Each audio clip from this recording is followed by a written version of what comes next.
اهلا بكم في حلقه جديده من ارت لاب. انا احمد عبوده وفيلم النهارده ذا ويلينج. ذا ويلينج هو فيلم كوري من انتاج 2016 وهو فيلم دراما وتشويق ورعب. الفيلم بيحكي قصة قرية صغيرة في كوريا بيظهر فيها حالات غريبة جدا من ناس بتصاب بحالة من الهوس وبتقتل اللي في البيت كله، والمرض الغريب ده بينتشر من بيت للتاني بعد وصول راجل غريب من اليابان بيسكن في بيت في الغابة لوحده، وبيلاقي بقى نفسه شرطي القرية الكسول في موقف صعب جدا لما بنته بتتصاب بالمرض. الفيلم من إخراج وكتابة نا هونج جين، وهو مخرج كوري معروف بأفلام التشويق والرعب والعنف، وهو اقتبس فكرة الفيلم عن القصص الفلكلورية الدينية من الأديان في نيبال وكوريا وتايلاند وبعض من القصص من المسيحية. مدير التصوير هو هونج كيونغ بيو، وهو اللي عمل فيلم باراسايت اللي احنا عملنا عنه فيديو هنا. مدير تصوير مهم جدا في كوريا ومن احسن الناس في اسيا في شغلته. الموسيقى التصويريه من دال بالان ويونغ جيو جانج. الفيلم من بطوله كواك دو وون في دور سونج جو، سون كونيمورا في دور ذا جابانيز مان، وهوانج جونج مين في دور جيل جوانج. هبتدي كلامي بان انا اقول لو عندك اي نيه بأي شكل إنك تشوف الفيلم ده، لو ما كنتش شفته روح شوفه وتعالى، لأن الفيلم ده تجربة مش زي أي فيلم رعب هتكون شفته، مختلف تماما. الفيلم منهك متعب جدا وفعلا بيستنزف المشاهد تماما وهو بيتفرج عليه. دلوقتي نقدر نبتدي التحليل. لو انت اب وعايش حياتك عادي جدا بتسمع المصايب اللي بتحصل للناس تانية، مثلا انت بتشتغل في الشرطة او بتشتغل في الطب، بترجع كل يوم شايف بلاوي في الشغل، بترجع بيتك ان الحاجات دي بتحصل للناس التانية مش بتحصل لي انا. مع الوقت مرة واحدة بتكتشف ان حياتك اللي رتمها عادي جدا، اللي فيها بطء وهدوء عادي جدا، فجأة بتحصل لك انت نفس المصيبة اللي انت شايفها عند حد تاني. ومش بس كده، انت بتشوفها وبتبقى عارف علاماتها وهي بتحصل وما بتقدرش تمنعها. ساعتها هتثق في مين؟ هتثق في رجال الدين، ولا هتثق في الطب، ولا هتثق في الاتنين مع بعض، ولا هتروح للصحراء والدجالين؟ الإجابة الصح إيه؟ مفيش حد عنده إجابة صح، لأن اللي بيتحط في الموقف ده هو بس اللي بيبقى في الموقف فعلا وحاسس بيه. فيلم ذا ويلينج بيحطنا في نفس الموقف، والمخرج بيقدر طوال الفيلم إن هو يحطنا جوه الإحساس ده، وإن هو يدخلنا في التفاصيل ويحطنا دايما مكان البطل. فإحنا بنشوف بقى هنا في أول لقطة في الفيلم شخص بيعمل طعب عشان يصطاد في سلام. بعد كده بنلاقي ضابط وجريمة قتل. الضابط ده هو البطل بتاعنا، هو المين كاركتر بتاع الفيلم. بيتأخر طبعا على الجريمة عشان يفطر. هنا ده بداية الريد فلاجز عن الشخصية دي، ان هو شخص كسول جدا ومفجوع، بيحب الاكل، طول الفيلم بيدور على الاكل. بعد كده الفيلم اللي عمل بقى استابليشنج شوت بهدوء جدا، والشجر والبيت الهادي وكل حاجة جميلة، مرة واحدة بتراكنج شوت بيطلعنا من المود ده لقمة العويل والزعيق والعنف والدم والصريخ. في ثانية واحدة الفيلم بيتحول تماما، وبس بدون مبالغة زي الأفلام الأمريكية، لا كله بشكل واقعي جدا. دم بقى في كل حتة، جريمة بشعة جدا.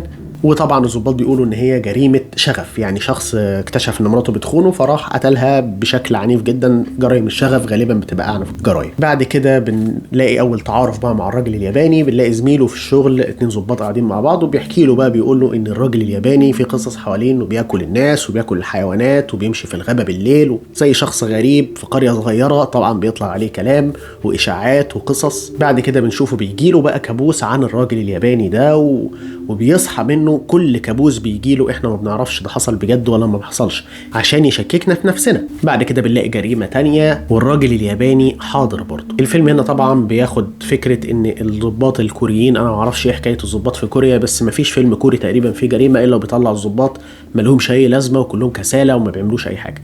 فواضح ان في اتجاه عام في كوريا ضد الضباط يعني. برضه بعد الحادثة دي بتبتدي قصص تانية عن الرجل الياباني، وبيقعد معاه واحد صاحبه صاحب محل، بيقعد يتكلم معاه، بيقول له ان الراجل الياباني عمل والراجل الياباني سوى. بعد كده بيرجع لما هو قاعد مستني قدام مسرح الجريمة، بتيجي طفلة كده، بنت كده تقعد تحدف عليه طوب. بنشوف على الارض طن طوب، يعني هو ما ردش عليها غير بعد ما نامت عليه مثلا 500 طوبه. انسان كسول جدا وما كانه باندا بالظبط. في بيقوم في الاخر وراها ومش عارف ايه، بتحكي له الجريمه زي ما حصلت بالظبط. بنكتشف ان هي كانت شاهد على الجريمه. بعد كده بتهرب البنت وبنشوف هو داخل ورا بقى كده، بيلاقي الراجل الياباني هناك بياكل برضو جثه او بياكل حاجه كده، بيجي يهجم عليه، بنتخض، بتلاقيه صحي كأنه حلم تاني. بعد كده بنته بتبتدي بقى تعيا. هنا بقى الفيلم بيبتدي ياخد منحنى مظلم جدا. الفيلم زي كل الافلام الكورية هم الناس الوحيدة اللي بتعرف تعمل الميكس ده ما بين الكوميديا، السلاب ستيك زي ما بيسموها، اللي هو واحد بيتشنكل بيقع، تلاقيه في موقف يعني واحده بتهجم عليه عايزه تقتله وانت قاعد بتضحك. هم بيعرفوا يعملوا ده جدا، وفي نفس الوقت مره واحده يدخلك في موقف تكره عيشتك وتكره الفيلم. هم بيعرفوا يعملوا البالانس ده وبيعرفوا يعملوا الميكس ده، عشان كده الافلام الكوري مميزه جدا خصوصا في جانرا بتاعت الرعب. طبعا بنته بتبتدي تبقى عيانه، بنشوفه بعد كده طبعا زي اي انسان عاقل بيهرب من الشغل وبيروح يقعد بالعربيه جنب النهر هو وزميله، ياكلوا طبعا ويقروا الجرنان ويحكوا في جرائم قتل في المدينه، وبنته عيانه في البيت. انسان مسؤول جدا يعني. بعد كده بيوصلوا لواحد صياد كان في الغابه وهجم عليه الراجل الياباني، فبيروحوا يقعدوا معاه. 3/4 الكلام قاعدين بيتريقوا عليه، بس البطل بتاعنا لان هو بنته عيانه دلوقتي فهو عنده اهتمام اكبر بالموضوع. بيقول لهم هوديكوا عند بيته، بيروحوا، بيجي هناك الدنيا بتبتدي تمطر، بيخاف، فبيقول لهم لا انا مش هكمل، وبيطلع يجري، بيقع يتشنكل. مهم بيضربوا البرق وهو واقف، ويعني في منظر سريالي جدا، مشهد جميل جدا ومضحك. وبعد كده بتلاقي نفسك مخضوض. بعديها حالة بنته بتسوق. بعد كده مرة واحدة تاني يوم على طول بتلاقي البنت فاقت وقاعدة وقايمة وزي الفل، اللي هو بتاكل كتير جدا وبتاكل حاجات ما كانتش بتاكلها زي السمك مثلا. هي ما كانتش بتاكل سمك، مرة واحدة بقت بتاكل سمك. امه بتاخده على جنب وبتقول له بنتك ملبوسة وروح هات لنا حد يعمل لها، يقرا عليها ولا يعمل حاجة عشان الوضع ده مش صح. فطبعا هو بيقرر انه يروح بيت الراجل الياباني ويحقق هناك في الموضوع، وبيروح فعلا في مشهد بيخليك تنهج. بعد ما المشهد ده بتخلص هتلاقي نفسك نفسك مقطوع. هو بيعرف يعمل الاستريتشز دي. الفيلم بيمشي بريتم هادي جدا، ومره واحده يدخلك في مشهد تنس جدا وطويل، وبعد كده هوب يخلص، وبعد كده مشهد هادي. هو طول الفيلم بيعمل ده وبيعمله حلو جدا. ده بيفكرنا بفيلم ذا شيلتر اللي احنا عملنا فيديو عنه هنا، اللي كان برضو بيعمل ده، بس هو ما كانش فيلم رعب قوي. المشهد ده طبعا انا مش هحكيه لانه لازم يتشاف، لازم تعيشه، لازم تقعد في الضلمه وتتفرج على المشهد ده وتخش فيه، هتلاقي احساس رائع جدا كانك راكب قطر في الملاهي. جوه بقى بيت الراجل ده بيلاقوا كل شيء ممكن تتخيله. بيلاقوا معبد كده صغير مليان دم وجثث حيوانات وقرابين وحاجه يعني بشعه جدا. والاوضه التانية مليانه بقى حاجات الناس اللي ماتت وصورهم، حاجات بتاعت اهل المدينه، منهم الجزمه بتاعت بنت الضابط. طبعا هو بيجمع حاجات سفليه، يعني زي ما بيقولوا في الفولكلور هناك عندهم ان اللي بيبقى ناوي لك شر بيجمع الحاجات السفليه منك، زي الجزم، الشرابات، حاجات اللي انت يعني ضوافر، اي حاجه كده بس تكون حاجه من الجزء التحتاني. اللي عايز لك خير بيجمع حاجات من الجزء الفوقاني. طبعا الكلام ده انا مش دعوه بيه، مش انا اللي الفه، ده فولكلور اللي اتالف عنه الفيلم. بيروح بقى البنت وبيرجع لها بيقول لها الجزمه دي بتاعتك، قالت له لا مش بتاعتي. البنت طبعا بتتكلم بشكل غريب جدا، بتقول لها اما الراجل الياباني انت ما تعرفيهوش، انت مش عارف ايه. هتهب فيه بقى وتقعد تشتمه وتتعصب عليه وهتبقى عنيفه جدا. فبيجي بالليل يقلب في دفترها بتاع المدرسه يلاقي فيه رسومات عنيفه جدا وبشعه جدا. والبنت طبعا بتقوم تقعد تصرخ له تاني، ملبوسه 100%، خلاص الموضوع منتهي يعني. هو بقى في اللحظه دي بيوقن تماما ان الدور جاي عليه. ده هيحصل في بيته زي ما حصل في بقيه البيوت اللي هو راحها. بيرجع تاني للراجل الياباني، بيلاقي بقى ان هو حرق كل الصور وكل الحاجات وشال بقى المعبد اللي كان موجود ده ومفيش اي حاجه. بيهدده بالقتل وبيقول له لو ما مشيتش من المدينه انا هقتلك وانا وانا وانا. وبعد كده بيمشوا ويسيبوا الراجل الياباني. طبعا الراجل اللي عامل دور الراجل الياباني ده شيء مدهش. الراجل ده مدهش فعلا، وشه مرعب جدا وبيعرف يتقمص بدون اي نوع من المبالغه، وبيعرف يلبس الشخصيه تماما. وشه هونتنج جدا، هتلاقي نفسك بعد الفيلم دماغه وشه ده بيجي في دماغك كتير. طريقته في ان هو يفضل باصص للكاميرا وباصص لنا احنا من غير ما يعمل اي تعبير على وشه، فعلا اختياره كان رائع جدا للدور. بعدها بيرجع لبنته تاني، بنلاقي بقى البت راحت خالص، بقى البت في حاله كارثه، ونشوفهم ازاي بقى هم محبوسين بقى في الكادر، مضيقوا عليهم، يحسسنا بالكارثه اللي هم فيها. بيروح طبعا بقى بيلجأ لراجل بيسموه شيمان او شامان، اللي هو هو زي راجل متخصص في الحاجات دي، بيطلع بقى الارواح والحاجات دي. اول ما بيخش عندهم طبعا بيقول لهم البيت ده فيه، زي ما بيعملوا الناس دي على طول، يقول لك البيت ده فيه حاجه ومش عارف ايه، وانا هعمل لها حفله والكلام ده كله. بيعملوا لها فعلا طقوس، وبنشوفها بقى هنا كنوع من الفور شادوينج شويه، هنتكلم عليها كمان شويه، وهم قاعدين والنار وراهم. الشيمان ده بقى بيقول له ان هو الراجل الياباني ده شيطان ومش انسان وما فيهوش اصلا روح، وان هو الجسم ده مجرد حاجه كده يمشي بيها، وان هو شرير جدا وهيدمرهم كلهم، وهيحتاج حاجه اقوى من اللي احنا عملناها دي. لان انا كنت فاكر ان هو عادي، يعني طلع مش عادي خالص، طلع حاجه سوبر لوكس. بيبتدي بقى الطرفين يجهزوا للمواجهه الاخيره. بنشوف الشامان بيشتري حاجات عشان يعمل بقى الزار ده، وبنشوف الناحيه الثانيه راجل ياباني عمال يشتري في فراخ سودا، وحركه التجاره في المدينه زادت بسبب الاثنين دول. المهم في الاخر بنبص نلاقي بقى ايه، بندخل في احلى سيكونس في الفيلم، سيكونس طويل. الفيلم ده السيكونس ده، المشهد ده اتصور 15 دقيقه انكت كامل كله على بعضه مره واحده، وبعد كده اتقص عشان يتحط في الفيلم.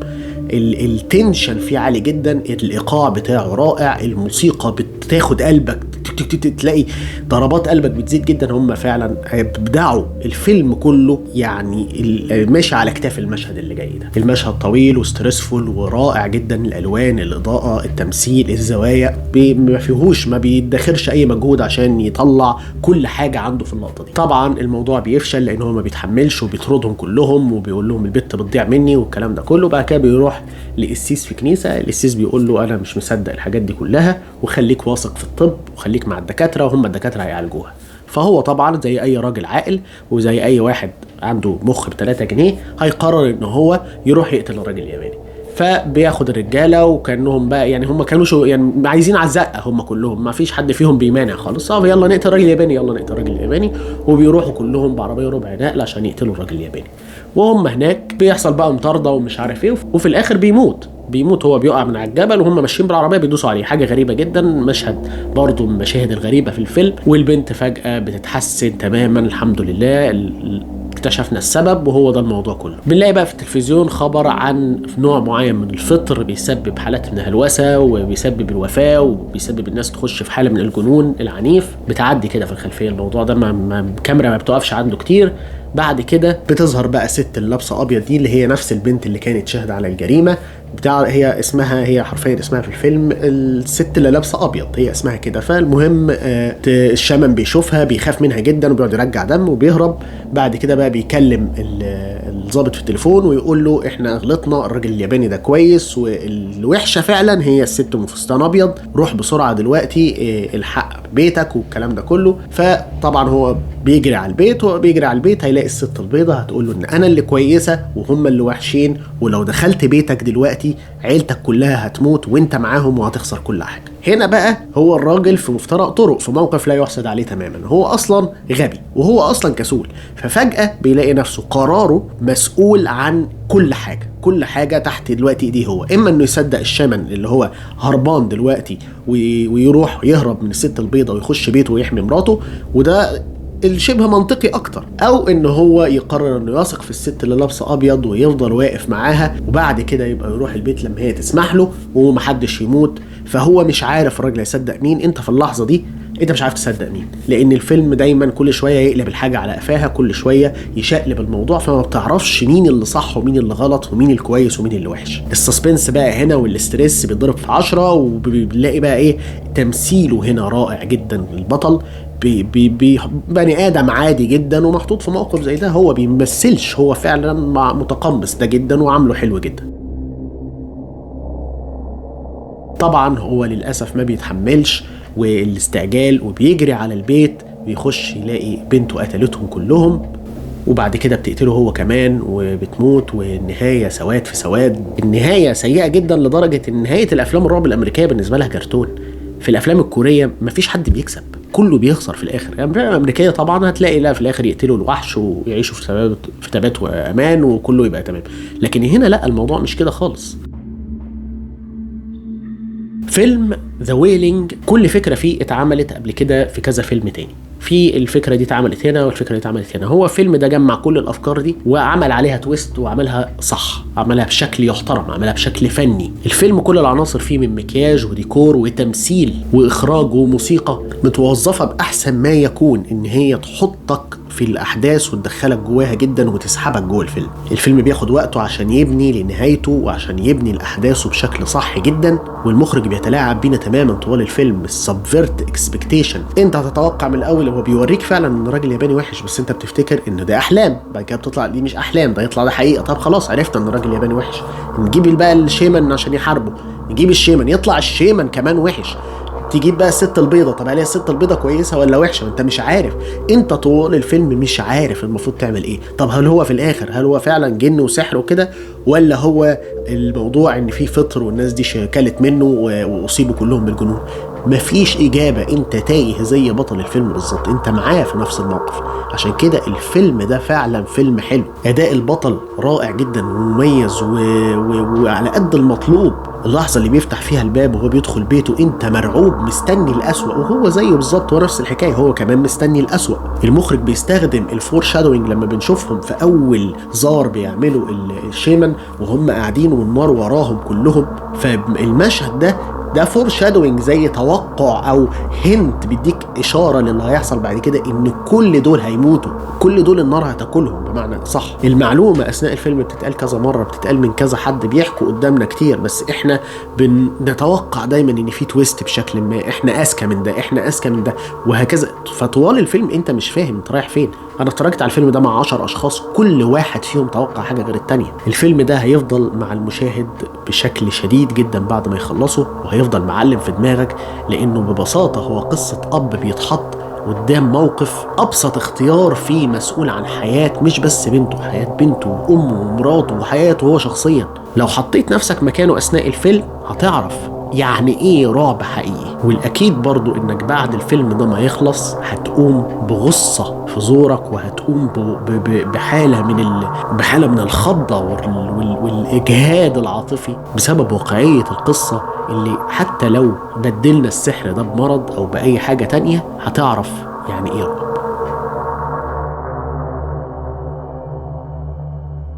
فيلم ذا ويلينج من الافلام اللي حظت باستقبال رائع جدا، وعلى مستوى العالم كله عمل الضجه. ممكن في الوطن العربي ما انتشرش قوي لان الفيلم من خلفيه كوريه، وهو فيلم برضه بيهتم بالجانب الفني زياده شويه عن افلام الرعب اللي بتنتشر زي انسيديوس والحاجات دي. فالفيلم ليه قيمه جدا، والفيلم عمل صدى واسع جدا. الفيلم اخذ 34 جايزه و57 ترشيح، وسابق في المنافسه الرسميه لمهرجان كان. تقييمات الفيلم على IMDb الفيلم واخد 7.4 وعلى ميتا كريتيك الفيلم واخد 81 من 100، وعلى روتين توميتوز الفيلم واخد 82 من الجمهور و99 من النقاد. أتمنى فيديو النهاردة يكون عجبكم، أحب أسمع رأيكم في الكومنتات. لو عجبكم الفيديو لايك شير سبسكرايب، وأشوفكم في حلقة جديدة من أرت لاب.